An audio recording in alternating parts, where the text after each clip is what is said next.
Selamat berjumpa kembali Bapak Ibu semuanya yang ada di Puskesmas. Kali ini kita akan membahas kembali tentang serba-serbi mengenai akreditasi, tepatnya mengenai survei akreditasi, baik itu di Puskesmas maupun di klinik. Mengapa membahas Puskesmas dan klinik? Karena memang kedua pasien kes ini mempunyai sedikit kesamaan dalam hal tata laksana survei akreditasi. Jadi untuk pasien case lainnya seperti praktek mandiri dokter gigi, dan juga laboratorium kesehatan maupun unit transfusi darah, kemungkinan besar itu sedikit berbeda tata cara surveinya dibanding dengan yang ada di puskesmas dan klinik. Demikian juga untuk instrumen surveinya sendiri. Untuk praktek mandiri tenaga kesehatan masih belum keluar oleh Kementerian Kesehatan. Demikian juga untuk unit transfusi darah. Jadi kita masih belum mengetahui seberapa jauh tata cara survei untuk di pasien case tersebut. Jadi untuk kali ini kita akan membahas mengenai tata cara atau tata laksana survei akreditasi yang ada di puskesmas dan juga klinik.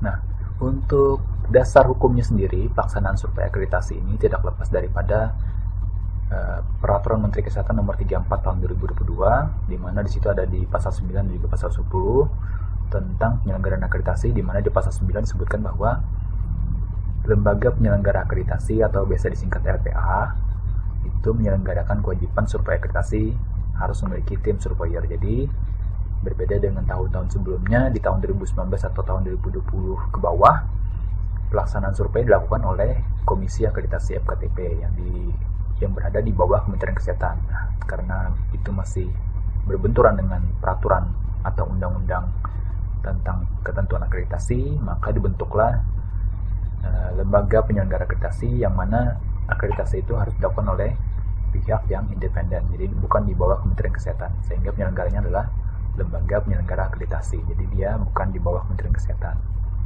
Nanti di bawah lembaga inilah berisi anggota-anggotanya berupa tim surveyor yang akan menyurvei seluruh pasien case yang ada.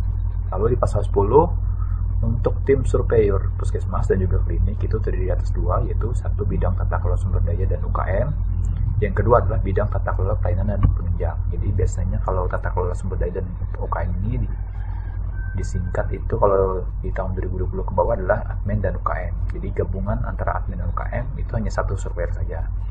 Lalu surveyor yang tata kelola pelayanan itu adalah, kalau yang terdahulu disebutannya adalah UKP, sekarang disebut surveyor tata kelola pelayanan dan penunjang.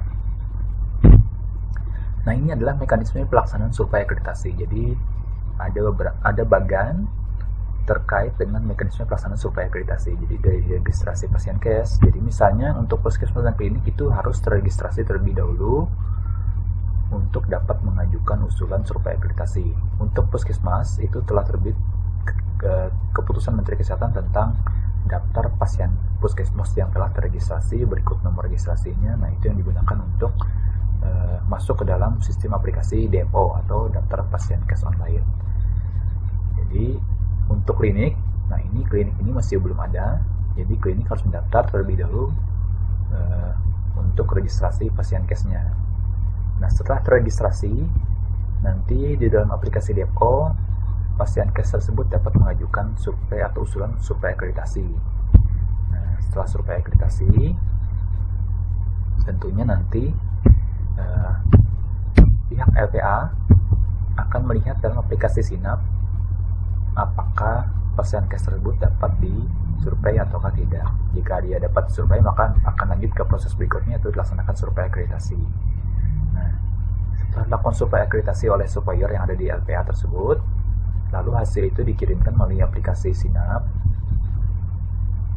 dan dibaca oleh verifikator survei yang ada di lembaga penyelenggara akreditasi juga, untuk melihat hasil dari penilaian oleh surveyor. Nantinya hasil dari verifikator ini diteruskan kembali ke dalam langkah selanjutnya, yaitu kepada ketua LPA yang ditunjuk. Jadi misalnya LPA yang dipilih adalah LPA nomor 1, maka dia verifikator yang di LPA nomor 1 akan meneruskan hasil verifikasinya kepada ketua lembaga lembaga LPA-nya tersebut. Nah, di ketua LPA inilah akan merekomendasikan status akreditasinya kepada Dirjen Kementerian Kesehatan RI. Nanti Kementerian Kesehatan RI lah yang menetapkan status akreditasi. Jadi bukan lembaga yang menetapkan, tetapi Kementerian Kesehatan. Demikian juga untuk penerbitan sertifikat juga berada dalam aplikasi Sinap. Jadi Kementerian Kesehatan setelah menyetujui ataupun menetapkan status akreditasi akan otomatis juga menetapkan sertifikat dan mengirimnya ke dalam aplikasi yang mana nanti akan sampai kepada lembaga maupun juga Pasienkes dan juga Dinas Kesehatan. Itu perkiraan untuk alur pelaksanaan survei akreditasi baik itu di puskesmas maupun klinik. Nah, pelaksanaan survei ini dari pelaksanaan survei sampai dengan penerbitan sertifikat itu sesuai ketentuan dari keputusan Menteri Kesehatan itu diperkirakan memiliki masa waktu 14 hari kerja. Jadi diperkirakan setelah selesai survei 14 hari berikutnya sertifikatnya telah terbit. Baik itu dia apakah dia terakreditasi ataukah tidak terakreditasi. Jadi ini ada keputusannya dalam 14 hari. Berbeda dengan tahun-tahun sebelumnya itu masih belum ada kepastian waktu, bisa 1 bulan, bisa 2 minggu, bisa 3 bulan. Nah, itu ini yang berbeda dengan tahun-tahun sebelumnya. Nah, untuk penyelenggaraan akreditasi puskesmas dan klinik ini ada 3 tahapan, ada 3 jenis tahapan. Yang pertama adalah persiapan akreditasi. Tahapan kedua adalah pelaksanaan akreditasinya itu sendiri. Yang ketiga adalah pasca akreditasi. Nah, untuk persiapan ini Pasienkes tersebut harus memenuhi sarana prasarana dan alkes, SDM, dan proses pelayanan. Itu harus sesuai standar semuanya. Lalu membuat self assessment, ada program peningkatan mutu, penetapan dan pengukuran indikator mutu, dan pelaporan ketempatan pasien. Nanti ada indikator-indikator yang harus dipenuhi oleh Pasienkes dalam mengajukan survei. Kalau tidak memenuhi, maka mungkin besar pengajuan surveinya ditolak. Jadi ada sebaiknya Pasienkes sebelum mengajukan survei akreditasi melihat terlebih dahulu ketentuan-ketentuan persyaratan wajib yang harus dipenuhi oleh Pasienkes sebelum mengajukan survei. Itu akan kita jelaskan di slide berikutnya. Lalu yang tahap kedua adalah pelaksanaan akreditasi itu sendiri. Jadi pelaksanaan ini adalah oleh supplier yang ada di lembaga. Nah, ini nantinya setelah pelaksanaan survei akan sampai ke penetapan status akreditasi. Jadi seperti yang dijelaskan sebelumnya, akan ditentukan apakah terakreditasi ataukah tidak terakreditasi. Kalau terakreditasi misalnya berada di strata yang bawah ataukah yang di paripurna. Jadi nanti akan terlihat. Lalu di pasca akreditasi ini artinya adalah setelah puskesmas itu diakreditasi, apa yang dilakukan oleh puskesmas atau klinik selanjutnya. Nah, ini dia tetap harus membuat perencanaan perbaikan strategis. Nanti akan dijelaskan. Ini kalau tidak salah dilaporkan kepada beberapa pihak, yaitu Dinas Kesehatan Provinsi, Dinas Kesehatan Kabupaten, dan juga LPA. Nanti LPA akan memantau pelaksanaan perencanaan perbaikan strategis. Jadi ini yang sampai tidak dibuat oleh Pasienkes setelah mendapat sertifikat akreditasi misalnya. Nah, ini tahapan seperti yang ada, mulai dari tahap persiapan, pendaftaran, kesepakatan survei, pelaksanaan, pelaporan hasil survei, verifikasi dan rekomendasi penetapan status akreditasi, kegiatan pasca akreditasi, lalu umpan balik pelaksanaan survei sampai berulang kembali ke tahap persiapan ke periode berikutnya. Jadi ini tahapan-tahapannya silakan dipelajari oleh masing-masing Pasienkes sebelum melangkah ke pengajuan survei akreditasi dan juga setelahnya. Yang pertama kita masuki dalam tahap persiapan terlebih dahulu, apa yang harus disiapkan oleh Pasienkes itu sendiri. Nah, ini persiapannya adalah yang pertama dia harus memenuhi persyaratan dulu pengajuan pengusulan survei akreditasi. Pengajuan atau pemenuhan persyaratan ini ada beberapa item. Ini ada untuk puskesmas dan juga klinik sudah ditandai. Jadi untuk pertama adalah memiliki perizinan berusaha. Jadi kalau tidak salah ini adalah izin operasional. Jadi untuk puskesmas dan klinik wajib ada. Terus sudah terregistrasi dari Kementerian Kesehatan. Jadi sudah terregister. Jadi memiliki nomor registrasi. Kalau puskesmas mungkin tidak begitu khawatir karena dia tidak dapat mengajukan survei karena tidak dapat masuk ke aplikasi DPO jika belum terregistrasi. Karena untuk masuk ke aplikasi DFO harus menggunakan nomor registrasi dari Pasienkes itu sendiri. Yang berbeda untuk klinik, mungkin ini baru pertama kalinya, jadi harus mengajukan terlebih dahulu registrasi ke Kementerian Kesehatan. Pemenuhan ketiga adalah syaratnya adalah pemenuhan ASPAK, pengisian ASPAK. Jadi untuk survei perdana, update ASPAK di aplikasi ASPAK itu adalah 100%. Validasi oleh Dinas Kesehatan 100%. Ini untuk perdana di Puskesmas. Lalu untuk survei reakreditasi ditambah setelah update dan validasinya 100% juga harus memenuhi pemenuhan sarana prasarana alat kesehatan ini minimal 60%. Nah, ini tidak dapat dimodifikasi ataupun kita bentuk dokumennya secara modifikasi karena dia terhubung kembali ke aplikasi ASPAK. Jadi baik itu puskesmas, klinik, dan juga LPA yang memeriksa dokumen persyaratan itu akan tinggal mengklik pengisian ASPAK-nya sendiri atau kelengkapan ASPAK-nya di dalam aplikasi SINAP namanya.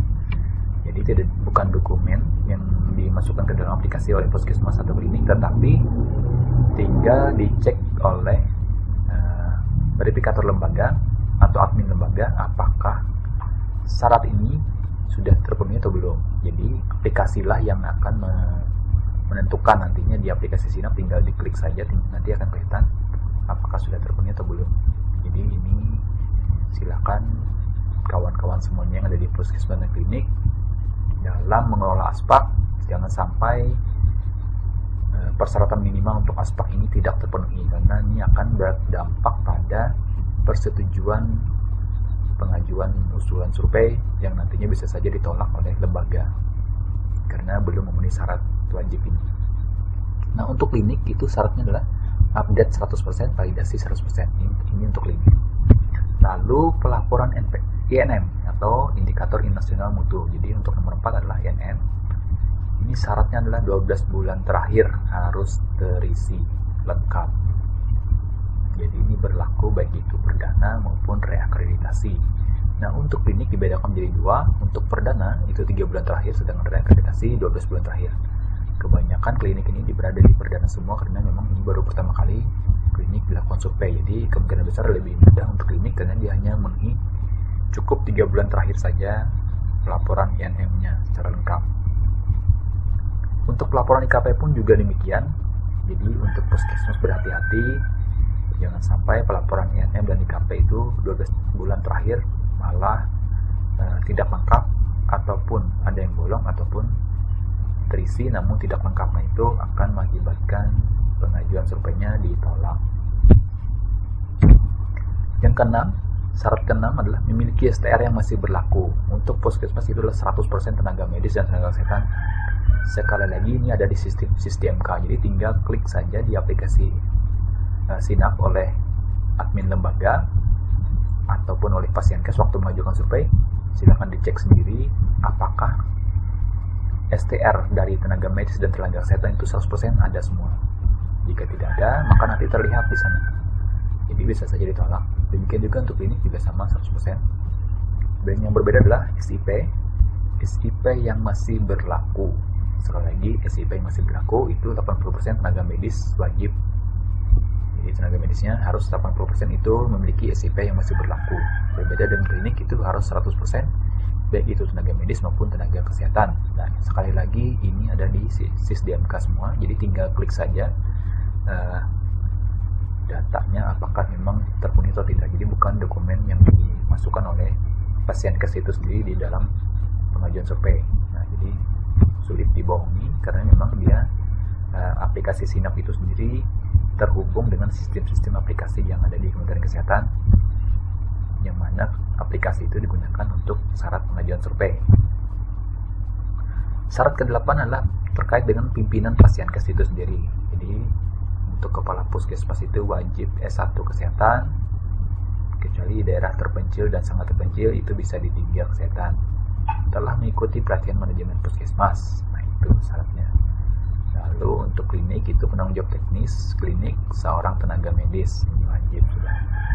Untuk nomor 9 adalah keberadaan dokter. Untuk reakreditasi harus memiliki dokter. Jadi inilah syarat-syarat dalam mengajukan survei akreditasi. Mekanisme survei akreditasi itu untuk puskesmas, kalau tidak salah adalah metodenya hibrid atau luring. Jadi untuk hibrid itu adalah campuran, jadi ada daring dan juga luring. Untuk puskesmas sendiri, hibrid ini adalah 1 hari daring, 2 hari luring. Kalau luring itu diperbolehkan di puskesmas dengan catatan pasien puskesmas tersebut membuat surat keterangan dari Kepala Dinas Kesehatan bahwa terkendala jaringan, jadi tidak bisa dilakukan secara daring untuk hari pertama. Jadi terpaksa 3 hari pelaksanaan survei dilakukan secara luring semuanya. Nah, ini 2 metode pelaksanaan survei reakreditasi atau akreditasi perdana. Nah, ini untuk jumlah surveyor dan juga pelaksanaan surveinya, metodenya. Silahkan lihat di puskesmas itu sendiri. Semua di Pasienkes itu surveinya hanya berjumlah 2 orang. Jadi tata kelola sumber daya dan juga tata kelola pelayanan dan penunjang untuk yang kalau dulu UKP. Jadi hanya 2 ini saja jenis surveyor yang ada sekarang. Untuk puskesmas itu 3 hari jika luring, atau jika hibrid dia 1 hari daring, 2 hari luring. Jadi hari pertama itu daring, hari kedua dan hari ketiga itu luring. Bisa luring tapi dengan membuat surat pernyataan dari Kepala Dinas Kesehatan. Untuk klinik itu hanya 1 jenis, yaitu hibrid, 1 hari pertama daring dan hari kedua adalah luring. Jadi ini untuk klinik. Untuk yang lainnya silahkan dibaca. Jadi kita hanya khusus membahas untuk puskesmas dan juga klinik. Nah, ini tahapan kegiatan untuk akreditasi dan jenis survei. Jadi tahapan kegiatan itu yang pertama adalah persiapan akreditasi itu sendiri, lalu pelaksanaan survei sampai dengan penetapannya, dan ketiga adalah pasca akreditasi. Ini sudah kita jelaskan di slide sebelumnya. Nah, jenis surveinya sekarang terbagi menjadi 3 jenis. Survei perdana, ini untuk yang belum pernah sama sekali disurvei, ini sudah diketahui oleh kawan-kawan semuanya mungkin. Lalu survei ulang. Nah, survei ulang ini terbagi 3 jenis untuk puskesmas dan klinik ini. Yang pertama adalah telah habis masa berlaku status akreditasinya. Nah, ini yang paling banyak nantinya, karena memang sebagian besar telah terakreditasi namun sudah habis masa berlakunya, jadi sudah tidak berlaku lagi. Seharusnya tidak berlaku lagi untuk sertifikat akreditasinya. Lalu ini survei ulang kedua adalah ingin menaikkan status akreditasinya. Ini bisa dilakukan sekarang oleh Pasienkes itu sendiri, baik itu puskesmas maupun klinik. Jenis yang ketiga adalah banding atas status akreditasinya. Nanti akan dijelaskan untuk yang ini. Nah, jenis survei yang ketiga adalah survei remedial. Survei remedialnya survei pada puskesmas maupun klinik yang dinyatakan tidak lulus atau tidak terakreditasi. Jadi inilah 3 jenis survei yang ada sekarang. Nah, untuk penjelasan seperti ini, untuk survei ulang menaikkan status, ini ketentuannya. Pasienkes menerima atas status yang diperoleh namun masih ingin menaikkan status kelulusan. Jadi misalnya dia berada di tingkat dasar namun belum paripurna. Jadi ini hanya bisa dilakukan untuk puskesmas dan klinik yang belum paripurna. Yang kedua, surveinya sendiri hanya dilakukan pada bab-bab tertentu. Ketiga, dilakukan minimal 3 bulan dan maksimal 6 bulan. Jadi tentunya ini 3 bulan setelah survei sebelumnya. Keempat, belum mencapai paripurna. Kalau sudah paripurna kan tidak mungkin ya untuk menaikkan status kembali karena sudah di tingkat akhir. Yang kelima adalah capaian bab kurang dari 80% namun di atas 60%. Nah, ini perlu dilihat oleh kawan-kawan semuanya yang telah dilakukan survei misalnya. Namun untuk menaikkan status itu wajib babnya itu antara 60 sampai 80%. Jadi tidak boleh kurang dari 60%. Yang keenam, dilakukan oleh surveyor yang sama. Nah, jika ini ketentuan untuk menaikkan status, jadi surveinya adalah orang yang sama di survei sebelumnya. Ingat waktunya 3 bulan sampai dengan 6 bulan setelah survei sebelumnya. Lalu survei ulang banding. Survei ulang banding ini adalah jika Pasienkes tersebut tidak menerima atas status yang diperoleh. Jadi bisa mengajukan banding melalui survei ulang. Pengajuan dilakukan maksimal 14 hari kerja setelah penetapan disertai atas alasan banding. Jadi setelah menerima sertifikat akreditasi kebetulan misalnya berada di tingkat dasar, maka misalnya pasien kes tersebut merasa dia tidak seharusnya berada di tingkat akreditasi dasar, maka bisa mengajukan survei setelah sertifikat tersebut terima maksimal 14 hari kerja. Jadi jangan sampai lewat karena nanti tidak dapat mengajukan survei ulang banding. Syarat ketiga adalah pengajuannya ditujukan kepada Direktur Jenderal Kementerian Kesehatan, ditembuskan kepada LPA. Nantinya Direktur Jenderal membuat surat pemberitahuan untuk melaksanakan survei ulang. Ini biasanya ditujukan kepada LPA. Survei dilakukan pada seluruh bab. Jadi jangan lupa untuk banding itu surveinya dilakukan di semua bab. Beda dengan untuk menaikkan status tadi hanya di bab-bab tertentu saja. Nah, ini yang survei berikutnya adalah survei remedial. Survei remedial ini ketentuan pertama adalah pasien kes tersebut belum mencapai batas minimal kelulusan. Artinya survei remedial ini ditujukan kepada pasien kes yang tidak terakreditasi. Nah, ketentuan kedua adalah dilakukan pada bab-bab tertentu. Jadi surveinya atas bab-bab tertentu saja. Waktunya adalah minimal 3 bulan, maksimal 6 bulan setelah menyatakan tidak lulus. Keempat, dilakukan oleh survei rasa wajib. Ini ketentuan-ketentuan untuk jenis-jenis survei yang terbaru. Nah, tahap kedua kita masuk ke tahap pendaftaran. Tentunya ini dilakukan oleh pasien kes, baik itu puskesmas maupun klinik. Pendaftaran dilakukan oleh pemilik atau kepala fasilitas pelayanan kesehatan kepada salah satu lembaga penyelenggara akreditasi atau LPA. Jadi sekarang karena penyelenggara akreditasinya adalah LPA bukan Kemenkes, maka ditujukannya kepada LPA. Pengajuan survei reakreditasi minimal 3 bulan. Ingat Bapak Ibu, minimal 3 bulan sebelum habis masa berlaku sertifikat perdana. Untuk perdana sewaktu-waktu bila sudah siap. Jadi beda dengan survei reakreditasi dengan perdana. Lalu yang ketiga, LPA memberikan respons selambat-lambatnya 2 hari kerja. Jadi dalam aplikasi Sinap, LPA nanti melihat pengajuan survei yang dilakukan oleh Bapak Ibu yang ada di aplikasi Depo, nantinya akan dilihat oleh LPA. LPA itu hanya diberi waktu 2 hari kerja untuk merespon apakah menerima atau menolak usulan survei dari puskesmas maupun klinik tersebut. Jika diterima, maka pasien kes harus melihat di aplikasi DPO tersebut untuk melengkapi dokumen-dokumen pendaftaran. Jadi silakan diupload di aplikasinya dokumen-dokumen yang ada di persyaratan aplikasi DPO tersebut. Nah, ini persyaratan-persyaratannya yaitu surat permohonan pasien kes untuk dilakukan survei ditujukan kepada LPA. Yang kedua, laporan hasil penilaian mandiri atau self assessment. Ini berbentuk format Excel. Lalu ketiga, hasil perencanaan perbaikan strategis atau PPS untuk pasien kes reakreditasi.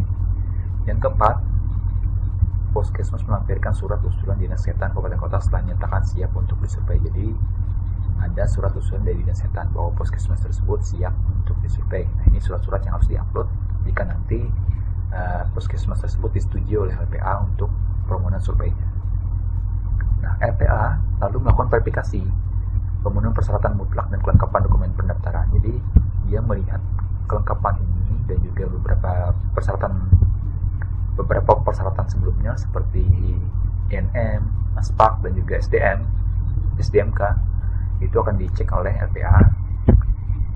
Tepatnya adalah admin lembaga nantinya yang akan mengecek apakah sesuai ataukah masih belum memenuhi syarat. Kalau belum memenuhi syarat, maka dia harus diperbaiki oleh pasien kes tersebut dalam masa waktu 5 hari kerja. Tetapi untuk LPA, masa waktu untuk verifikasi memenuhinya adalah selambat-lambatnya 14 hari kerja. Jika telah memenuhi, maka dia langsung lanjut ke penjadwalan survei selanjutnya, ke tahap selanjutnya. Nah, ini dia jika telah memenuhi syarat di tahap pendaftaran, maka dia lanjut ke tahap ketiga, yaitu kesepakatan survei. Apa yang terjadi di kesepakatan survei? LPA akan membuat kesepakatan tertulis dalam jangka waktu 14 hari kerja. Jadi isi kesepakatannya ini terkait dengan tanggal pelaksanaan, pembiayaan, surat pernyataan pasien kes, pimpinan pasien kes wajib hadir selama pelaksanaan survei kecuali dalam kondisi darurat. Lalu syarat keempat adalah kesepakatannya adalah menyampaikan dokumen yang dipersyaratkan dan tidak melakukan pemalsuan data. Jadi ini adalah syarat-syarat yang harus dipenuhi oleh atau yang dibuat antara lembaga dan juga puskesmas. Setelah kesepakatan tertulis ditandatangani, RPA akan berkoordinasi dengan fasilitas pelayanan kesehatan, yaitu puskesmas dan juga klinik terkait pelaksanaan kegiatan survei. Jadi harus dikoordinasikan kembali terkait pelaksanaan teknis surveinya. Lalu, Pasienkes akan mengupload dokumen pendukung penggunaan masing-masing EP kepada RPA paling lambat 1 minggu sebelum pelaksanaan survei melalui tautan yang diberikan RPA. Nah, ini perlu mendapat perhatian serius oleh puskesmas maupun klinik, bahwa sekarang seluruh dokumen yang ada di masing-masing EP tersebut harus di-scan dan juga dimasukkan ke dalam akan di-scan dan juga disimpan dalam bentuk file, nantinya akan dikirim kepada LPA sesuai link yang diberikan oleh LPA, misalnya melalui Google Drive. Nantinya surveyor maupun LPA atau perip lembaga dan juga yang lainnya dapat melihat dokumen-dokumen yang ada di elemen penilaian di Pasienkes tersebut, apakah sudah sesuai ataukah belum dikirimkan ataukah tidak. Nah, ini erat kaitannya dengan pelaksanaan survei yang dilakukan oleh surveyor, di mana pelaksanaan survei untuk puskesmas maupun klinik itu diwajibkan, untuk klinik itu diwajibkan 1 hari daring, untuk puskesmas yang hibrid itu diwajibkan hari pertamanya daring. Jadi hari pertama daring itu dilakukan oleh surveyor itu dengan membandingkan file yang sudah dikirimkan oleh puskesmas ini untuk masing-masing EP ini dibandingkan dengan standar akreditasi di puskesmas atau klinik tersebut. Jadi dia tidak perlu datang pada hari kedua untuk melihat kembali. Jadi hari kedua dan hari ketiga itu hanya untuk mengecek kelengkapan yang masih ada atau perlu konfrontir yang lebih dalam atas pemenuhan EP-nya. Jadi inilah yang menjadi penyebab kenapa masing-masing dokumen pendukung EP tersebut harus diupload ke dalam aplikasi atau ke dalam link yang telah diberikan oleh RPA. Jangan sampai lupa Bapak Ibu yang ada di puskesmas maupun klinik, jangan sampai tidak membuat arsip digital untuk semua EP tersebut, karena nanti akan ditolak untuk surveinya. Lalu, dokumen implementasi yang disiapkan adalah 1 tahun ke belakang untuk reakreditasi. Nah, ini perlu dapat perhatian. Untuk reakreditasi adalah 1 tahun ke belakang dan 3 bulan ke belakang untuk survei perdana, kecuali rekam medis akan dilihat saat di lapangan. Ini ketentuannya.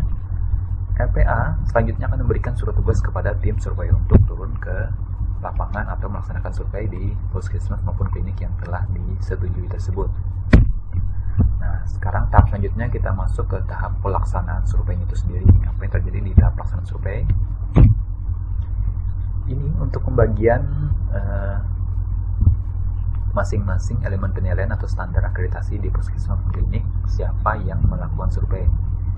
Misalnya di bab 1 itu terbagi menjadi surveyor tata kelola sumber daya UKM dan juga surveyor tata kelola pelayanan dan penunjang. Jadi ada 2 surveyor yang ada di bab 1. Jangan lupa bab 1 ini untuk K3, MFK dan dilema etik dan juga audit internal dan tinjauan manajemen itu dilakukan sekarang. Surveinya adalah oleh surveyor tata kelola pelayanan dan penunjang. Jadi bukan lagi surveyor tata kelola sumber daya dan UKM. Ini ketentuan terbaru. Untuk bab 2 dilakukan oleh bab 2 ini kalau tidak salah UKM itu dilakukan oleh surveyor tata kelola sumber daya dan UKM. Bab 3 dilakukan sepenuhnya oleh surveyor tata kelola pelayanan dan penunjang. Nah, khusus bab 4 terbagi kembali. Bab 4 sebagian besar dilakukan oleh surveyor tata kelola sumber daya dan UKM, tetapi untuk EP 421D, 441E, 451E itu dilakukan oleh surveyor tata kelola pelayanan dan penunjang. Jadi ada 3 EP di bab 4 yang dilakukan surveinya oleh surveyor tata kelola pelayanan dan penunjang. Jangan lupa di pembagiannya khusus bab 5 surveinya dilakukan oleh surveyor tata kelola pelayanan dan penunjang. Ini cara membacanya. Lalu untuk klinik lebih mudah pembagiannya. Jadi bab 1 dan bab 2 oleh surveyor tata kelola sumber daya dan UKM. Untuk bab 3 sepenuhnya dilakukan oleh surveyor tata kelola pelayanan dan penunjang. Pembagiannya. Nah, ini untuk jadwal atau agenda pelaksanaan survei itu sendiri. Jadi dapat Bapak Ibu lihat ini pembagiannya. Hari pertama daring ini khusus untuk puskesmas dengan metode hibrid. Jadi 1 hari daring, 2 hari luring. Nah, ini untuk daring hari pertama misalnya dimulai dari jam 7.30 daringnya sampai jam 8. Jadi seterusnya sampai ke jam 16. Ini metode daring atau melalui aplikasi Zoom. Ini silakan dibaca sendiri. Jadi nanti dalam aplikasi daring ini pelaksananya nanti di tengah itu akan dibagi menjadi 2 breakout room. Jadi karena ada dia 2 surveyor, maka dia 2 breakout room. Nanti akan ada tanya jawab mengenai pendalaman elemen penilaian, penggunaan elemen penilaian oleh masing-masing surveyor dengan puskesmas maupun klinik. Jadi inilah yang agenda-agenda di hari pertama daring. Lalu apa agenda di hari kedua, atau luring, atau juga tatap muka. Nah, ini ada sama seperti tahun-tahun sebelumnya. Jadi yang berbeda itu untuk hari kedua ini telusur di EP itu semakin mendalam. Jadi apa-apa yang masih belum jelas dilakukan di hari pertama dapat diperjelas di hari kedua. Ini mungkin sama pelaksanaannya dari jam 8 sampai jam 16 sampai jam 4 sore. Untuk hari ketiga atau luring ini sama, dia wawancara dengan lintas sektor, tokoh masyarakat, pengguna layanan, kepala puskesmas dan dinas kesehatan daerah kabupaten kota, telusur fasilitas, pelaksanaan penyusunan laporan itu oleh rapat internal tim survei itu sendiri untuk exit comparan. Jadi ini agenda-agenda hari ketiga atau yang dilaksanakan secara luring di puskesmas. Kita lanjutkan. Nah, ini untuk yang full luring atau 3 hari secara luring, secara tatap muka, agendanya hampir sama, lakukan secara 3 hari juga. Lalu kita selanjutnya. Nah, ini untuk klinik hanya ada 1 jenis metode surveinya, yaitu secara hibrid, 1 hari daring, 1 hari luring. Jadi hari pertama daring, hari selanjutnya luring. Nah, ini agenda-agenda atau acara pada saat survei di klinik, baik itu hari pertama maupun hari kedua. Untuk daring sendiri, silakan Pasienkes mempersiapkan aplikasi Zoom untuk pelaksanaan survei di hari pertama. Sampai terhambat karena tidak dapat melaksanakan Zoom atau daring untuk survei di hari pertama yang dilakukan secara daring. Penundaan survei. Nah, ini beberapa hal yang perlu diperhatikan. Untuk penundaan survei dapat dilakukan tanpa denda atau ganti rugi jika terjadi yang pertama keadaan force majeure, antara lain bencana alam, bencana non alam atau peristiwa besar lain yang tidak terduga yang mengganggu operasional, atau yang kedua mogok kerja massal yang menyebabkan puskesmas, klinik atau Pasienkes lain harus berhenti pelayanannya. Ini 2 kriteria supaya dapat ditunda dan tidak dikenakan ganti rugi atau denda. Nah, ini dituangkan dalam kesepakatan pelaksanaan akreditasi. Penyampaian adanya penundaan survei disampaikan puskesmas, klinik, laboratorium kesehatan, UTD, UTPMD, dan TPMDG kepada lembaga penyelenggara akreditasi. Jadi ada penyampaian yang diwajibkan dari Pasienkes itu sendiri ke RPA. Lalu minimal 7 hari kerja melalui aplikasi Sinap sebelum tanggal pelaksanaan survei dan tembusan kepada Kementerian Kesehatan. Jadi penyampaian penundaan survei itu harus secara tertulis minimal 7 hari kerja melalui Sinap sebelum tanggal pelaksanaan survei dan tembusan kepada Kementerian Kesehatan. Karena Sinap ini hanya dibuka kepada RPA kemungkinan besar, nanti RPA yang akan menyampaikan berdasarkan dokumen yang disampaikan oleh puskesmas. Kegiatan survei akreditasi akan dihentikan apabila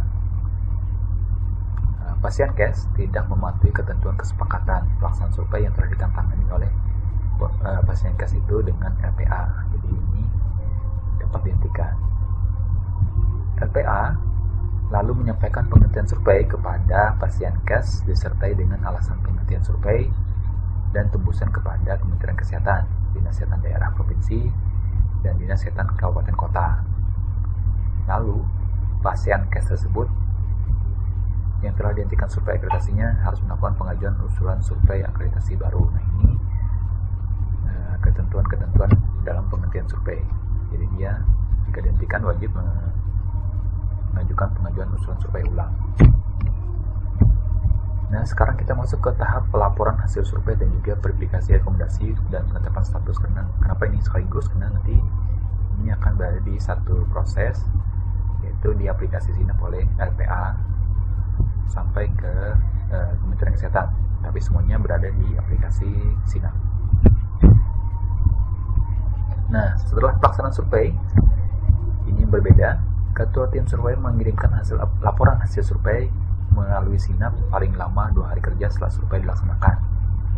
Berbeda dengan tahun-tahun sebelumnya atau 2020 ke bawah sebelum pandemi, itu bisa saja mungkin 1 minggu baru bisa mengirimkan tim survei tersebut laporan surveinya di aplikasi SIAP kalau tidak salah yang terlebih dahulu. Sekarang dibatasi hanya 2 hari kerja. Jadi silakan Bapak Ibu yang ada di puskesmas maupun klinik dapat dibayangkan jika terlambat memperbaiki dokumen laporan atau dokumen pengunduhan EP-nya, itu tentu saja dikarenakan batasan waktu yang dikenakan kepada tim survei itu sendiri hanya 2 hari kerja untuk melaporkan di aplikasi. Jika lewat ya tentu saja mungkin berdampak hasilnya tidak bisa di-upload ke sistem atau ke aplikasi SINAP.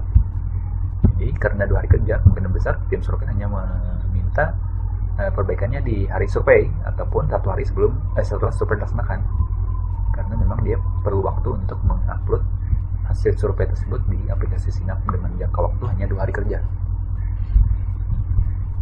Nah, lalu laporan yang telah di-input atau di-entry oleh tim survei itu akan diverifikasi oleh verifikator LPA. Jadi nanti ada petugas atau tim verifikator di LPA atau lembaga penyelenggara akreditasi yang melihat laporan dari surveyor.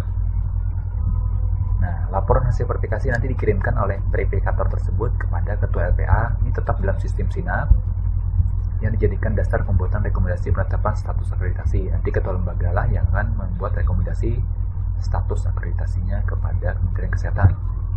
Nah, rekomendasi ini dikirimkan juga tetap melalui SINAP kepada Direktur Jenderal oleh ketua lembaga tadi, kepada Dirjen Yankes paling lama 3 hari kerja sejak laporan hasil survei diterima.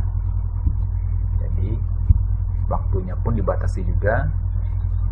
Ketua LPA tadi hanya punya batas waktu 3 hari kerja sejak laporan hasil surveinya diterima. Karena laporan hasil surveinya diterima 2 hari kerja setelah survei, otomatis batas semua ini adalah 5 hari kerja.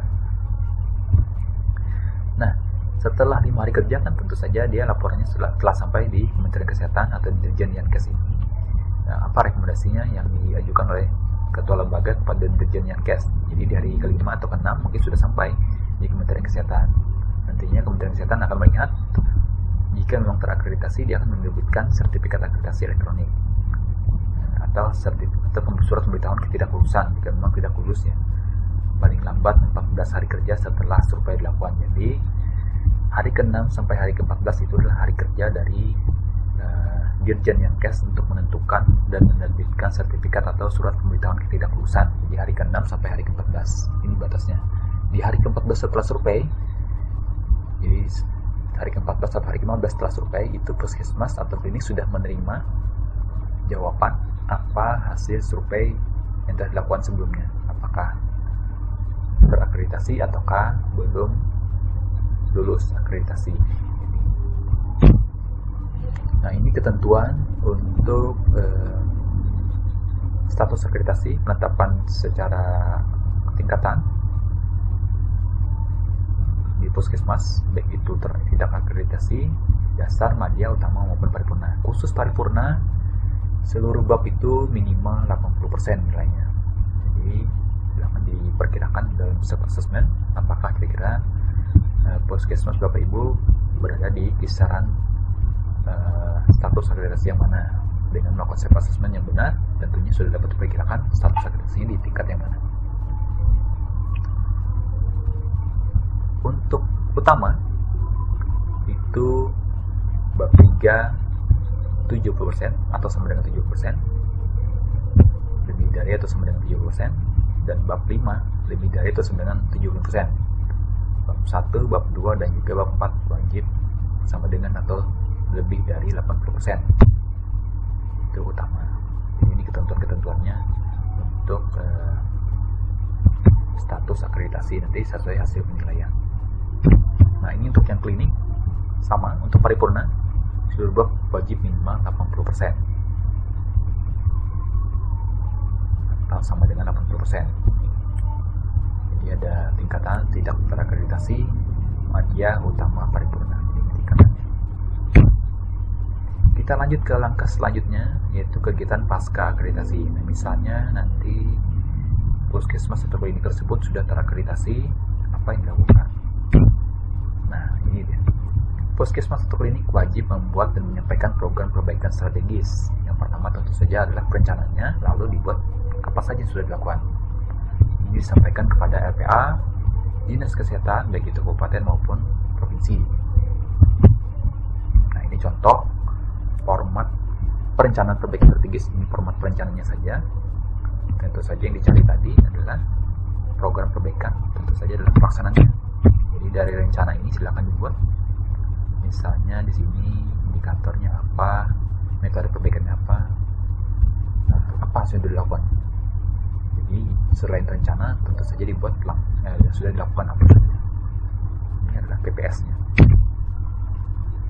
Nah, kewajiban pembinaan dan pengawasan kegiatan surakreditasi itu tentu saja sudah ada di Menteri dan Gubernur dan juga Bupati Wali Kota. Ini ada di pasal 30 di Permenkes 34 tadi. Nah, sekarang pelaksanaan survei juga sama, ada pengawasan dan pembinaannya, demikian juga lembaga. Kita masuk ke tahap selanjutnya adalah umpan balik pelaksanaan survei. Untuk umpan balik ini sendiri adalah maksudnya umpan balik dari pasien kes yang telah disurvei. Nanti dia dapat memberikan umpan balik terkait dengan pelaksanaan survei, apakah sesuai atau tidak, berdasarkan pada Permenpan 14 tahun 2017 mengenai survei kepuasan masyarakat. Nanti dapat menilai dari sisi persyaratan sampai dengan sisi proses sarana dan prasarana. Namun ini di dalam aplikasi masih belum bisa ditemukan karena masih dalam pengembangan. Mungkin kedepannya nanti Pasinkes dapat memasukkan umpan baliknya di aplikasi DFO. Nah, ini kita sekarang membahas mengenai penggunaan aplikasi DFO atau Data Pasienkes Online dan juga SINAP atau Sistem Informasi Nasional Akreditasi Pasienkes.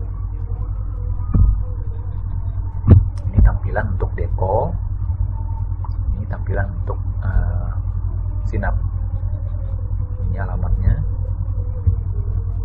alamat websitenya. Nah, ini latar belakang sejarahnya adalah untuk proses akreditasi FKTP versi sebelumnya seperti 2020 ke bawah itu Puskesmas menggunakan aplikasi SIAP. Jadi Sistem Informasi Aplikasi Pasienkes, kalau salah kepanjangannya. Lalu pelaksanaan akreditasi dilakukan oleh LPA yang sebelumnya dilakukan oleh Komisi Akreditasi FKTP. Jadi yang sebelumnya bukan LPA. Jadi pelaksananya adalah Komisi Akreditasi FKTP yang berada di bawah Kementerian Kesehatan. Demikian juga untuk rumah sakit itu Rumah Sakit Betri. Aplikasi SIAP belum terintegrasi dengan aplikasi lain di Kemenkes. Jadi belum terintegrasi dengan aplikasi ASPAK, aplikasi SISDMK, aplikasi Mutu Pasienkes. Jadi belum terintegrasi. Beda dengan SINAP sekarang sudah terintegrasi sehingga tidak dapat dibohongi untuk dokumen-dokumen yang dipersyaratkan untuk pengajuan survei. Jadi berhati-hati untuk aplikasi SINAP. Tinggal klik saja dokumen yang dipersyaratkan, maka sudah terlihat apakah sudah sesuai syarat atau belum, sesuai standar atau belum. Tanda tangan di sertifikat juga masih manual, beda dengan yang sekarang mungkin sudah bisa menggunakan yang elektronik. Nah, ini untuk SINAP, ini dasarnya Permenkes nomor 34 tahun 2022, demikian juga dengan Kep Dirjen Yankes nomor 3991 tahun 2022 tentang petunjuk teknis survei akreditasi Pasienkes. Jadi ada isian di sana di pasal 24 misalnya pemanfaatan teknologi informasi. Nah, ini dimaksud dengan penggunaan aplikasi-aplikasi baik itu DPO maupun SINAP. SINAP atau Sistem Informasi Nasional Akreditasi Pasien CAS ini adalah aplikasi untuk membantu pelaksanaan survei akreditasi pasien CAS itu sendiri. Sudah terregistrasi dengan aplikasi di lingkungan Kementerian Kesehatan, terintegrasi maksudnya dengan aplikasi lain di Kementerian Kesehatan. Aplikasinya berbasis web-based, menggunakan server di Kemenkes juga. Nah, ini pengguna SINAP adalah LPA dan Kemenkes. Jadi yang menggunakan SINAP ini adalah LPA dan Kemenkes. Puskesmas hanya menggunakan aplikasi DPO atau data pasien CAS online. Nah, dalam metode aplikasi SINAP, modul-modul yang ada adalah pengusulan survei, penjadwalan survei, pelaporan hasil survei, verifikasi laporan hasil survei, pemberian rekomendasi status akreditasi, penetapan status akreditasi, dan penerbitan sertifikat akreditasi elektronik. Ini tentu saja dilakukan oleh LPA maupun juga Kemenkes. Jadi tahapan-tahapan di dalam ini semuanya dilakukan oleh LPA dan juga Kemenkes sesuai dengan kewenangan masing-masing. Misalnya pengusulan survei, penjadwalan ini oleh admin lembaga. Demikian juga untuk pelaporan hasil survei ini oleh verifikator lembaga. Ini untuk pelaporan hasil survei oleh surveyor, verifikasinya oleh verifikator lembaga, pemberian rekomendasi status akreditasi oleh ketua lembaga, penetapan status akreditasi ini oleh Kementerian Kesehatan sampai dengan penerbitan sertifikat. Jadi ada kewenangan masing-masing di aplikasi SINAP ini. Nah, ini juga tampilannya untuk yang puskesmas ataupun klinik yang belum terregistrasi harus registrasi dahulu di aplikasi registrasi pasienkes.kemkes.go.id. Jadi sebelum masuk DPO dia harus registrasi terlebih dahulu. Beda kalau dia sudah terregistrasi, dia dapat langsung masuk di aplikasi DPO sesuai dengan password dengan username yang ada di kode registrasi. Nah, pengguna dari DPO ini hanya Pasienkes dan juga Dinkes provinsi dan kabupaten kota. Jadi beda. Ini bukan digunakan atau dapat dimasuki oleh LPA maupun Kemenkes. Dia hanya dua pengguna saja, Pasienkes dan juga Dinkes. Beda dengan SINAP, ini adalah LPA dan juga Kemenkes. Nah, ini proses registrasi untuk yang di website registrasi pasienkes.kemkes.go.id. Ini ada proses registrasi, ada validasi registrasi oleh Dinas Kesehatan, lalu menghasilkan kode registrasi. Inilah yang nanti dipegang oleh masing-masing Pasienkes untuk masuk ke aplikasi DPO. Nah, user tidak dapat melakukan update setelah mendapatkan kode. Jadi hanya link ini hanya untuk mendapatkan registrasi Pasienkes, baik itu puskesmas, klinik maupun yang lainnya. Nah, beda dengan DPO atau data Pasienkes online. Ini digunakan untuk update data. Kalau tidak salah data itu data dasar dan juga data 10 penyakit terbesar, lalu dengan usulan survei akreditasi. Ini menu-menu yang ada di DPO. Demikian juga untuk DPO yang dapat dibuka oleh Dinas Kesehatan, nanti hanya dapat memantau perkembangan proses usulan survei sampai dengan penerbitannya nanti. Jadi hanya itu yang ada di aplikasi DPO. Nah, ini alur proses akreditasi berdasarkan kategori user. Jadi registrasi dahulu dan juga masuk ke DPO atau aplikasi DPO. Nah, di aplikasi DPO, Pasienkes itu mengajukan usulan survei dan kesiapan survei ditujukan kepada lembaga. Nanti lembaga membuka di admin di aplikasi SINAP, mengecek dan menyetujui kesiapan survei, lalu menjadwalkannya.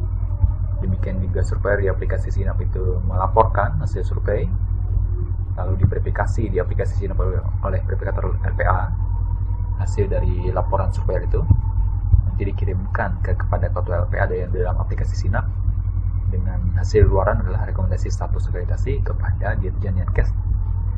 Nanti Kementerian Kesehatan melalui Dirjen Dinkes tadi menerbitkan sertifikat atau penetapan kelulusan. Nah, proses yang ini sampai ke Kemenkes ini dilakukan di aplikasi SINAP. Hanya ini saja yang dilakukan di aplikasi DPO. Nah, ini penggunanya atau login user. pengguna data dari aplikasi masing-masing aplikasi. Untuk depo itu adalah Pasienkes, Dinkes, baik itu provinsi maupun kabupaten kota. Untuk SINAP itu oleh LPA ini terbagi-bagi, ada admin LPA, ada verifikator LPA, ada surveyor LPA tersebut. Lalu pengguna kedua adalah Kementerian Kesehatan. Nah, ini tampilan untuk user baik itu depo maupun SINAP. Sekarang kita ke depo, bagaimana pengajuan survei oleh Pasienkes. Jadi jangan lupa ini di puskesmas ataupun klinik ataupun yang lainnya nanti masuk di aplikasi depo, tentu saja sudah terregistrasi atau memiliki nomor registrasi Pasienkesnya. Nah, untuk user di Pasienkes yang ada di aplikasi depo itu dia mengisi data puskesmas, baik itu data dasar dan 10 besar penyakit. Ini data dasar menunya di bagian data puskesmas, data dasar dan data 10 besar penyakit. Data dasarnya ada yang bisa dimasukkan misalnya jenis pelayanan, wilayah kerja ataupun lainnya, nomor izin. Ini bisa dimasukkan oleh user dari Pasienkes itu sendiri. Ini untuk data dasarnya. Nah, ini data 10 penyakit besar.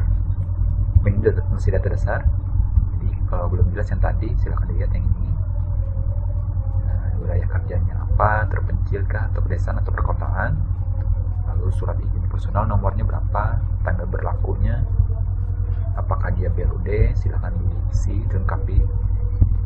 Ini khusus untuk data puskesmas di menu data dasar. Nah, ini untuk 10 besar penyakit, jadi silahkan dimasukkan di sana. Penyakitnya sudah ada, tinggal dipilih berapa jumlah kasusnya, lalu disubmit sampai dengan 10 penyakit terbesar. Jadi silahkan diisi. Lalu nanti kita bisa masuk ke menu yang kedua atau ketiga. Di sini adalah menu akreditasi. Nah, di menu inilah adalah pengajuan survei dari puskesmas itu. Jadi user atau admin user di Pasienkes dapat mengajukan survei akreditasi melalui menu ini. Nah, ini tampilan menunya. Jika ingin mengajukan usulan survei, silakan diklik tambah usulan. Nanti akan muncul isian untuk mengajukan survei. Ini masih di aplikasi depo di puskesmas ataupun klinik. Nah, ini tampilannya. Pengajuan usulan survei, jika kita klik tambah usulan tadi, maka dia akan memasukkan data-data seperti ini tampilannya. Jadi ini otomatis sesuai jenis kita Pasienkesnya. Lalu ini LPA-nya. Nah, sekarang sudah ada ditetapkan oleh Kementerian Kesehatan beberapa jenis LPA. Bapak Ibu yang ada di puskesmas sebagai user dapat memilih LPA-nya mana saja. Jadi ada beberapa LPA atau lembaga penyelenggara akreditasi, silakan dipilih di bagian ini. Lalu ini metode surveinya, silakan dipilih nanti. Misalnya yang pertama itu daring, itu dipilih di sini. Untuk provinsi itu disarankan ini akan otomatis terisi provinsi di tempat puskesmas yang mengajukan. Jadi misalnya di provinsi Jakarta, puskesmas tersebut sudah ada di Jakarta, maka dia otomatis akan terisi di Jakarta. Bisa saja Bapak Ibu atau user di puskesmas itu ataupun klinik mengisi provinsi lainnya, namun ini tentu saja akan berpengaruh kepada biaya pembiayaan dari survei itu sendiri, karena semakin jauh jaraknya akan semakin besar biaya transportnya dan juga akomodasi. Jadi tentu saja silakan dipertimbangkan apakah menggunakan lembaga dan surveyor yang ada di provinsi sendiri ataukah di luar provinsi. Tentunya tergantung kesanggupan dari daerah ataupun Pasienkes tersebut. Tapi secara default ini adalah provinsi yang ada di Pasienkes berada. Ini surveinya di sini bisa dipilih ini perdana atau reakreditasi, dan tanggalnya juga dapat dimasukkan oleh Pasienkes itu sendiri. Silakan dipilih, nanti akan muncul kesediaan surveyornya, apakah ada atau tidak. Nah, ini ada perbedaan nanti dia untuk tampilan. Untuk perdana ini juga untuk reakreditasi ini nanti berbeda. Demikian juga untuk survei ini ada beberapa jenis, nanti sesuai jenis survei tadi, apakah remedial, ataukah survei perdana, atau survei ulang. Jadi ini di bagian menu ini pilihannya. biasanya survei yang habis masa berlakunya, jadi bisa dipilihnya di sebelah sini. Nah, untuk laboratorium kesehatan itu ada pilihannya, nanti dia di jenis pelayanan berbeda karena sesuai dengan jenis pelayanan. Laboratorium kesehatan itu ada 2 jenis, dan di BPTD ada 3 jenis, jadi ada pilihan-pilihan. Silahkan disesuaikan masing-masing pasien case yang mengajukan. Nah, tetap masih di halaman yang sama, itu nanti setelah Bapak Ibu menentukan tanggal, Bapak Ibu dapat mengecek kesiapan surveyor. Karena surveyor itu sebelum DLPA, dia memasukkan juga kesiapannya tanggal berapa di aplikasi Sinap. Nanti akan terlihat di aplikasi DFO ini tanggal berapa saja sesuai dengan entrian dari surveyor. Jadi Bapak Ibu dapat memperkirakan mau di tanggal berapa surveinya sesuai dengan kesediaan kesiapan surveyor yang ada di tanggal yang berwarna kuning. Jika tidak ada tanda ini berarti survei tersebut tidak ada, jadi jangan mengajukan di tanggal tersebut. Nah, ini ketentuan-ketentuannya. Jadi wajib pilih yang ada 2 surveyor di masing-masing tanggal, karena dia akan bertugas masing-masing hari itu adalah 2 orang. Nah, untuk nama surveyor tentu saja tidak dapat dipilih oleh pasien case di aplikasi DFO ini, karena itu nanti akan tidak terlihat. Yang menentukan nama surveyor itu adalah otomatis sistem di aplikasi Sinap. Jadi bukan LPA, karena di aplikasi Sinap lah yang memilih nantinya. Kecuali surveyor itu berhalangan, maka admin lembaga di LPA akan merubah di aplikasi Sinap nama surveyor yang bisa bertugas di tanggal yang telah dipilih oleh pasien case. Jadi harap diperhatikan, pasien case saya dapat memilih nama surveyor, jadi hanya bisa memilih nama lembaga saja. Nah, sekarang kita masuk ke aplikasi Sinap. Aplikasi Sinap dari sisi lembaga, jadi yang user adminnya adalah LPA. Setelah Bapak Ibu yang ada di pasien case mengajukan usulan survei di aplikasi DFO tadi, maka admin lembaga nanti akan melihat apakah usulan Bapak Ibu tadi diterima atau tidak. Jadi misalnya seperti ini. Nah, jika dia akan membuka usulan yang ada di DFO tersebut, di aplikasi Sinap akan muncul. Tinggal admin lembaga nanti menentukan diterima atau tidak. Jika ditolak, maka harus mengisi alasannya ditolak apakah. Nah, karena apa? Jika dia diterima, maka nanti dia akan berwujud seperti ini tampilannya. Nah, ini di tampilan DFO Puskesmas setelah nanti disetujui oleh admin lembaga tadi, maka Bapak Ibu silakan dicek 2 hari sebelum, batasnya 2 hari saja, karena LPA wajib memberikan respon dalam waktu 2 hari setelah diajukan usulan oleh pasien case tadi di aplikasi DFO. Nah, Bapak Ibu akan melihat nanti sini akan berubah. Jika dia diterima, dia akan ada 3 menu di sini untuk melihat ataupun mengupload dokumen persyaratan dan juga memonitoring proses. Yang warna kuning ini monitoring proses, yang warna hijau untuk upload dokumen. Nah, jika diterima, silakan admin admin dari user pasien case yang ada di aplikasi DFO ini melengkapi persyaratan. Batasnya 5 hari kerja kalau tidak salah, untuk melengkapi persyaratan-persyaratannya. Jadi ini nantinya. Nah, jika diklik yang warna hijau tadi, upload dokumen persyaratan, maka tampilannya seperti ini. Nah, ini tampilan masih di aplikasi DFO. Ini di aplikasi Puskesmas itu sendiri. Upload dokumen, ini data-datanya. Upload dokumen persyaratan. Nah, ini upload dokumen persyaratannya meliputi 1. Upload persyaratan surat permohonan pasien case untuk melakukan survei. Formatnya PDF maksimal 2 MB. Jadi jangan lupa formatnya PDF 2 MB. Nah, silakan dipilih di komputernya. Jangan lupa sebelum mengajukan survei, harap yang ini sudah dipersiapkan, jadi tinggal diupload saja. Yang kedua adalah upload laporan hasil penilaian mandiri atau self-assessment. Ini dokumen Excel maksimal 2 MB. Nah, bisa di-download contohnya, silakan di-upload lalu buat self-assessment, lalu masukkan di aplikasi DFO ini. Jangan sampai telat, karena itu batasnya hanya 14 hari di LPA untuk ngecek. Jika tidak ada, mungkin akan ditolak kembali. Nah, khusus yang di bawah, karena tadi setelah dijelaskan bahwa untuk mengajukan survei pasien case tersebut baik puskesmas maupun klinik harus memenuhi persyaratan dari sisi isian aspak, SISDMK, INM, IKP maupun data Pasienkes lain ini hanya bisa dicek di sini.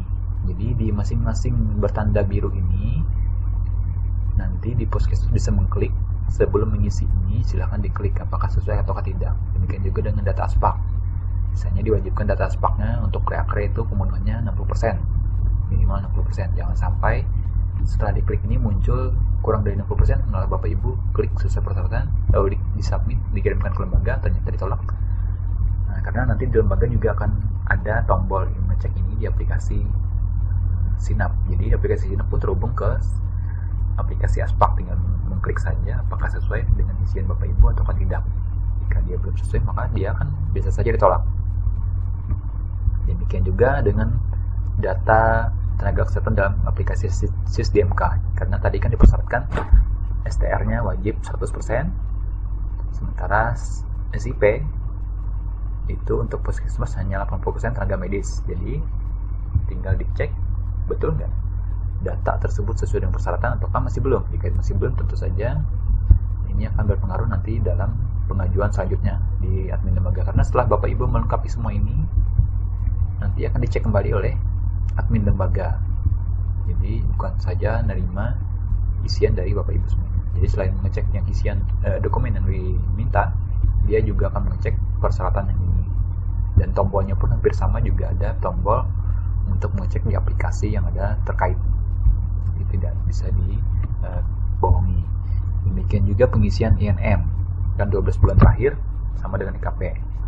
Jadi baik Puskesmas bisa mengeceknya sendiri sebelum mengisi sesuai persyaratan, apakah sesuai, apakah 12 bulan terakhir itu lengkap diisi. Demikian juga dengan IKP-nya. Jika tidak diisi, tentu saja sebaiknya jangan diklik sesuai persyaratan, karena nanti tetap akan dicek di admin lembaga. Nah, jika semua sudah lengkap, silakan diisi sesuai persyaratan, lalu kalau sudah disubmit. Ingat, ini masih di Puskesmas, di aplikasi DFO. Silakan disubmit, maka dia nanti akan masuk ke datanya akan masuk ke admin lembaga. Nah, ini di bagian monitoring proses. Jadi misalnya tadi kita lihat, nah ini bagian warna kuning monitoring proses. Jadi masih di admin DFO atau Puskesmas ini, selain mengisi persyaratan, Bapak Ibu juga dapat memantau perjalanan pengajuan surveinya sampai di mana. Jadi silakan diklik yang ini, nanti akan muncul seperti ini, monitoring proses. Jadi yang berwarna hijau itu sudah selesai proses, jadi telah dilakukan. Warna kuning itu sedang dalam proses, yang warna merah belum dilakukan proses. Jadi tahapan-tahapannya akan berubah dengan sendirinya sesuai dengan pelaksanaan atau proses yang dilakukan.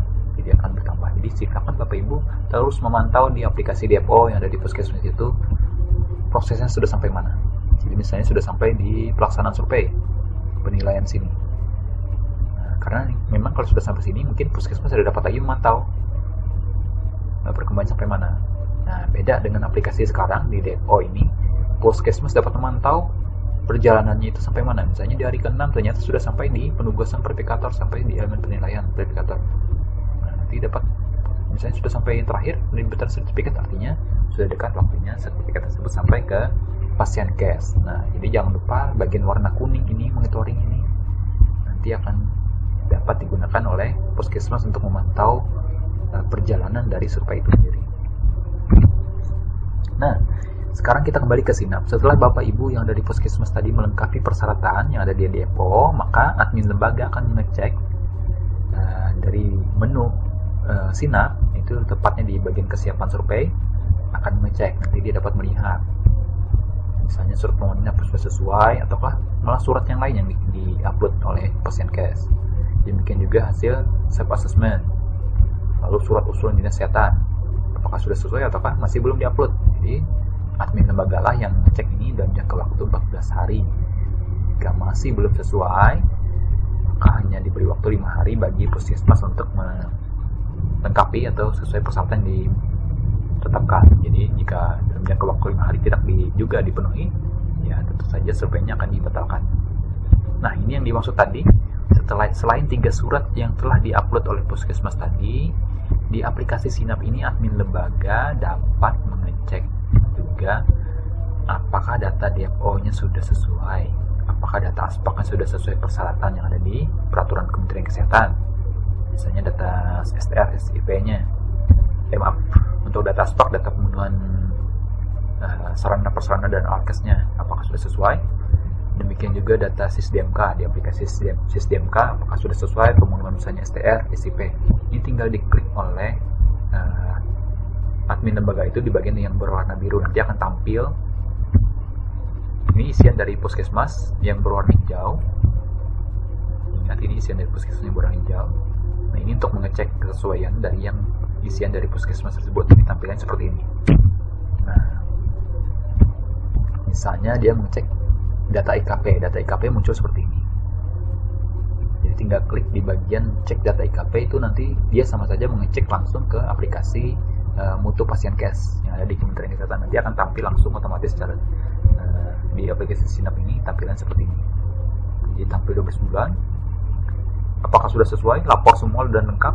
Jika tidak lengkap, seperti ini misalnya tidak melapor, tidak lapor, artinya kan batasnya itu untuk PKP lapornya harus lengkap 12 bulan terakhir kalau tidak salah. Nah, itu tentu saja satu sudah ditolak, sudah tidak memenuhi syarat.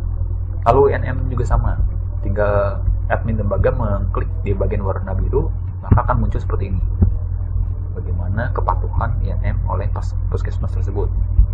Nah, jika keadaan seperti ini, tentu saja sudah 2 yang ditolak, 2 tidak sesuai, pasti ditolak. Demikian juga dengan data SISDMK, bagaimana dia jika mengklik yang berwarna biru, cek data SISDMK, maka sampai seperti ini. Persentase SIP nakes yang masih berlaku 100%, STR yang masih berlaku 100%. Nah, ini persyaratannya kan untuk STR itu 100%, untuk SIP hanya 80% tenaga medis di puskesmas. Beda dengan klinik yang harus 100%. Nah, jika seperti ini memang sudah memenuhi syarat. Demikian juga kepala puskesmas setelah mengikuti pelatihan manajemen puskesmas. Nah, ini ada tanda tidak, padahal kan wajibnya ya harus mengikuti pelatihan manajemen 1, karena artinya tidak terpenuhi syaratnya. Kepala puskesmas S1 kesehatan, misalnya di kawasan perkotaan, maka dia kan wajib S1, berarti di sini akan muncul juga tidak data SISDMK-nya otomatis. Jadi 2 syarat sudah tidak terpenuhi. Dokter di puskesmas ya, ini sudah sesuai standar. Nah, 2 yang tidak terpenuhi di data SISDMK sudah tidak terpenuhi sesuai standar. Artinya persyaratan ini dapat saja ditolak oleh admin lembaga. Jadi masih di admin lembaga. Nah, ini kita lihat selanjutnya. Nah, ini untuk resume aspak seperti ini. Jadi misalnya jika admin lembaga tadi mengecek data aspak yang warna biru ini, tampilnya seperti ini. Nah, resume SPA 69%. Misalnya. Jadi kalau tidak salah kan dia pemenuhannya 60% untuk yang reakreditasi. Tapi untuk update-nya kan dia harus 100%. Itu untuk syaratnya. Jadi tampilannya sudah ada otomatis di aplikasi Sinap ini, karena dia terhubung ke masing-masing aplikasi yang dipersyaratkan tersebut. Nah, ini jika berdasarkan hasil di bagian menu tadi, misalnya ada yang tidak sesuai, admin lembaga ini di bagian menu hasil kesehatan survei dia dapat mengisi apakah sesuai persyaratan atau belum. Jika belum, apa catatannya, misalnya dari sisi aspeknya misalnya belum sesuai persyaratan. Jadi dia diisikan di sini akan muncul isiannya, misalnya silakan dipenuhi untuk yang alat kesehatan, masih belum syarat. Nah, isian ini jika tidak memenuhi persyaratan atau tidak lengkap, dikembalikan ke pasien cash untuk diperbaiki dalam waktu 5 hari kerja. Jadi hanya perlu waktu 5 hari kerja. Jadi Bapak Ibu yang ada di puskesmas jika memang syaratnya masih belum terpenuhi, jadi silakan sebelum mengajukan usulan survei pastikan persyaratan yang diminta di Kementerian Kesehatan ataupun di Juknis itu harus terpenuhi semua. Nah, jika semuanya telah dipenuhi, jadi misalnya setelah hasil kesehatan survei itu sebelum ini misalnya diterima semua sesuai persyaratan lalu disubmit, maka admin lembaga akan lanjut ke sini, akan muncul menu selanjutnya. Nah, ini menu kesepakatan survei akan muncul. Jadi masih di admin lembaga, dia nanti akan mengisi yang ini.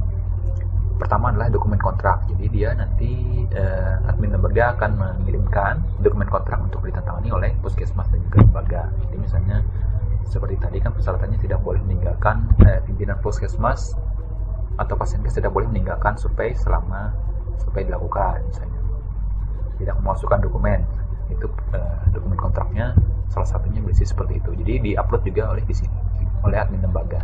Jadi misalnya nanti dokumen kontraknya dikirim oleh LPA tersebut ke puskesmas, lalu di-scan, ditantangani, di-scan oleh kepala puskesmas, lalu di-scan dan dikirim ke admin lembaga. Nah, admin lembaga nanti menantangani dari sisi LPA, lalu diupload di bagian yang ini.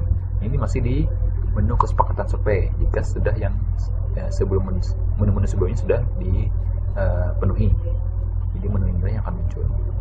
Lalu di sini ada link. Nah, ini jangan lupa Bapak Ibu yang ada di puskesmas, nanti admin lembaga akan menetapkan alamat, misalnya di Google Drive, alamat tempat Bapak Ibu mengupload dokumen seluruh EP. Nah, ini.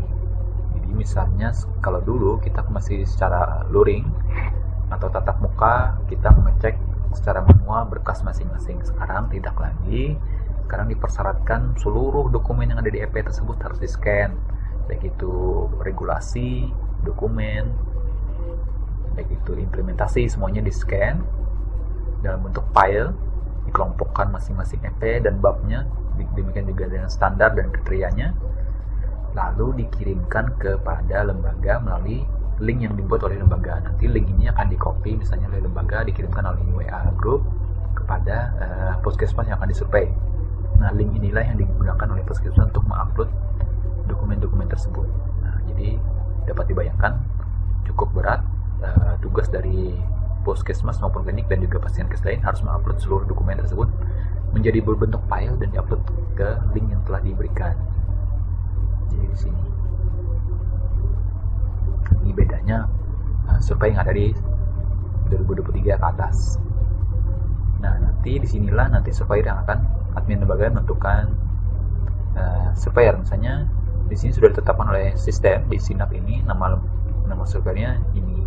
Tapi memang jika berhalangan, maka admin lembaga lah yang akan mengedit siapa lagi yang bertugas. Nanti akan otomatis ada di sini surveyor lainnya yang bisa diklik oleh admin lembaga. Misalnya yang pertama, surveyor yang telah ditetapkan oleh sistem itu tidak bersedia atau berhalangan.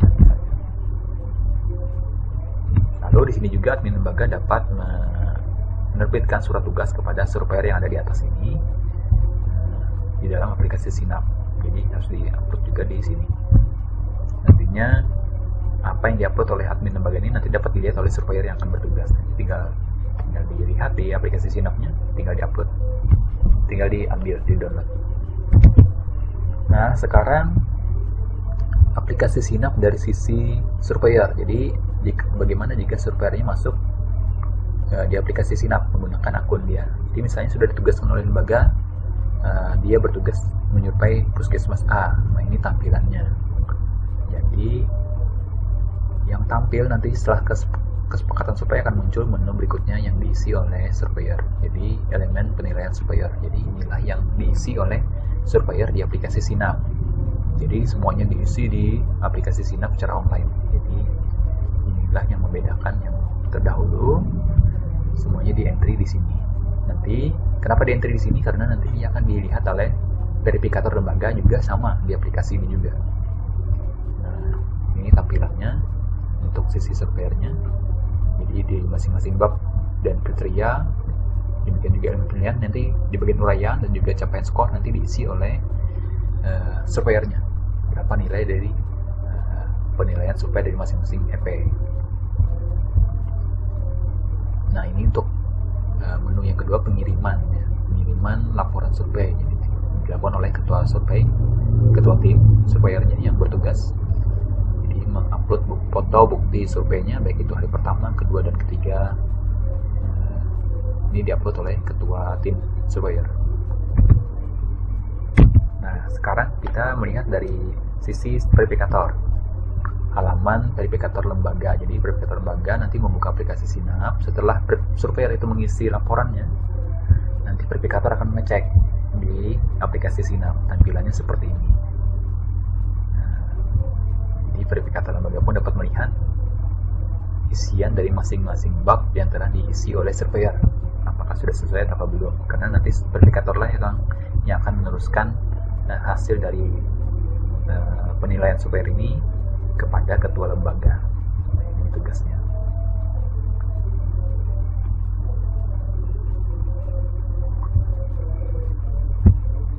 Nah, ini dari sisi verifikator.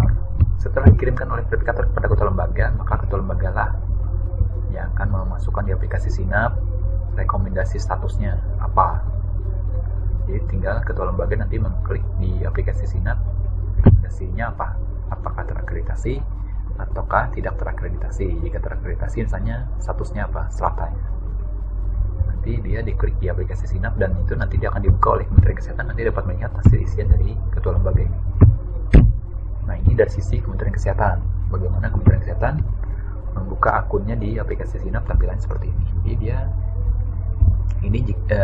tugas-tugasnya dari Kementerian Kesehatan, dia dapat menginput data ketua lembaga, admin lembaga, ini tugasnya. Tapi selain tugas ini nanti dia akan mengecek dengan isian dari ketua lembaga. Dalam jangka waktu 14 hari kerja setelah dilaksanakan survei, Kementerian Kesehatan harus menetapkan apakah dia terakreditasi atau tidak. Jika dia terakreditasi, tentu saja Kementerian Kesehatan harus menerbitkan sertifikatnya atau e-sertifikat dalam jangka waktu tersebut. Sama di aplikasi Sinap semua, nanti dia akan mungkin terintegrasi dengan aplikasi Depo, jadi dapat dicek oleh pasien case yang disurvei. Nah, ini contoh sertifikatnya seperti ini nantinya. Nah, sekarang bagaimana aplikasi Depo menggunakan akun Dinkes? Apa yang tampil di aplikasi Depo itu sendiri? Nah, untuk Depo yang menggunakan akun Dinkes, baik itu provinsi maupun kabupaten kota, dia hanya bisa melihat monitoring proses dari setiap pasien case tersebut sudah sampai mana, dari sisi pengajuan sampai dengan penerbitan sertifikat nanti kan kelihatan. Jadi tidak perlu bertanya kembali kepada Kementerian Kesehatan, kepada LPA sudah sampai mana prosesnya. Cukup pantau di aplikasi Depo saja. Sudah sampai mana prosesnya, nanti ya dia akan terbit sendiri di aplikasi. Atau jika memang tidak terbit, baru dapat menanyakan kepada LPA ataupun Kementerian Kesehatan terkait dengan sertifikatnya. Jadi itulah kemudahan survei untuk survei akreditasi pasien case yang ada di tahun 2023 dan seterusnya, melalui aplikasi Depo untuk Puskesmas dan juga Dinkes, maupun juga aplikasi Sinap untuk lembaga dan juga Kementerian Kesehatan. Nah, kesimpulan yang dapat dilakukan adalah untuk registrasi pasien case itu hanya untuk pasien case yang belum terregistrasi. Jadi silakan lakukan registrasi melalui link registrasi pasiencase.kemkes.go.id. Validasi registrasi itu oleh Dinas Kesehatan. Jadi setelah misalnya klinik yang belum terregistrasi, silakan daftar dulu di link tersebut, lalu nanti divalidasi oleh Dinas Kesehatan. Nah, hasil validasi menghasilkan kode registrasi pasien case, baik itu puskesmas maupun klinik dan juga yang lainnya. Nah, setelah itu tidak ada lagi menu yang bisa diupdate di registrasi pasien case tersebut. Beda dengan Depo. Nah, Depo ini yang dilakukan pasien case lah seperti yang dijelaskan tadi, melakukan usulan survei, pemilihan tanggal rencana survei, lalu upload dokumen persyaratan, upload dokumen dan update data persyaratan bukti kesiapan survei dan akreditasi, lalu monitoring proses usulan akreditasi. Nah, di bagian C ini untuk data Depo, Aspak, SisDMK, INM, dan IKP, jangan lupa ini bukan tidak dapat dirubah di aplikasi Depo. Tentu saja Bapak Ibu yang dari Puskesmas harus menyesuaikan atau isian dari masing-masing aplikasi ini tersebut. Misalnya aplikasi Aspak, Bapak Ibu harus mengubah isian sesuai keadaan sekarang, data Aspaknya. Nanti dia akan otomatis dapat dicek di aplikasi Depo. Demikian juga data SisDMK-nya di aplikasi SisDMK, data INM dan IKP di aplikasi atau alamat link Mutu. Jadi ini tidak bisa diubah di aplikasi Depo, tapi di masing-masing aplikasi. Nah, apa yang dilakukan oleh Dinas Kesehatan Provinsi? Ya tentu saja untuk Depo hanya bisa melakukan monitoring proses. Jadi inilah kesimpulan dari penggunaan aplikasi baik itu registrasi pasien case, Depo maupun juga Sinap. Demikian informasinya untuk Bapak Ibu semuanya dari puskesmas maupun klinik dan juga mungkin di pasien kes lainnya seperti unit transfusi darah, praktek mandiri dokter dan dokter gigi, dan juga laboratorium kesehatan sepertinya tidak jauh berbeda nantinya. Juga pengajuan survei sampai dengan penerbitan sertifikat, semuanya melalui proses di aplikasi-aplikasi yang sudah disebutkan tersebut. Terima kasih.